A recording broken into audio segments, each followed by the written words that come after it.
Ready sir. ఈరోజు జూబ్లీహిల్స్ లో జరుగుతున్న ఉప ఎన్నిక ప్రజాస్వామికంగా జరగాలని ఆకాంక్షించే పార్టీ కాంగ్రెస్ పార్టీ.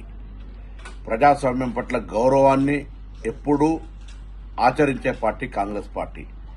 ఎన్నికల సంఘానికి విజ్ఞప్తి చేస్తున్నాం, ఎవరైనా సరే ఏ పార్టీ వాళ్ళైనా సరే నియోజకవర్గం కాని నాయకులు నియోజకవర్గంలో ఎన్నికలు జరిగే సందర్భంగా తిరిగితే వారిపైన కేసులు పెట్టుకోవచ్చు. కానీ టీఆర్ఎస్ అభ్యర్థి ఓడిపోతుందని గత 2-3 రోజుల నుంచి అసహనంతో ఏది పడితే అది మాట్లాడుతూ ఉన్నారు.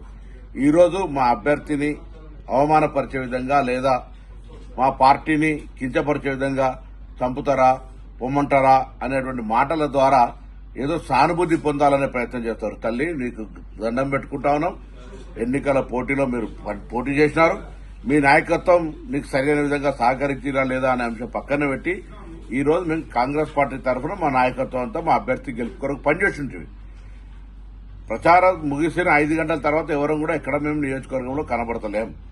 మళ్లీ చెప్తున్నాం, ఎన్నికల సంఘం తమ కార్యాచరణ ప్రకారంగా ఎన్నికల నిబంధనలను ఉల్లంఘించిన అందరిపై ఏ పార్టీలకు అతీతంగా కేసులు పెట్టుకోవచ్చు, పోలీసులు కూడా చర్యలు తీసుకోవచ్చు. అదే సందర్భంలో టీఆర్ఎస్ అభ్యర్థి రాజకీయంగా సానుభూతి పొందడానికి చేస్తున్న ప్రకటనలు కూడా తీవ్రంగా ఖండిస్తున్నాం. ఇది మంచి పద్ధతి కాదు. ఇది కూడా ఎన్నికల నిబంధనలను వ్యతిరేకించినట్టే, ఉల్లంఘించినట్టే అనే మాటని సందర్భంగా చేస్తూ ఈ సందర్భంలో ప్రజలను కోరుతా ఉన్నాం. ప్రజల అభిప్రాయం వాళ్ళ ఇష్టం ఓటు, కానీ ఓటు హక్కు వినియోగించుకోవడం కనీస బాధ్యత. తప్పకుండా పోలింగ్ శాతం పెరిగే విధంగా జూబ్లీహిల్స్ ఉప ఎన్నికల్లో మీ ఓటు హక్కును మీ ఆలోచన ప్రకారంగా వినియోగించుకోమని సందర్భంగా విజ్ఞప్తి చేస్తా ఉన్నాం.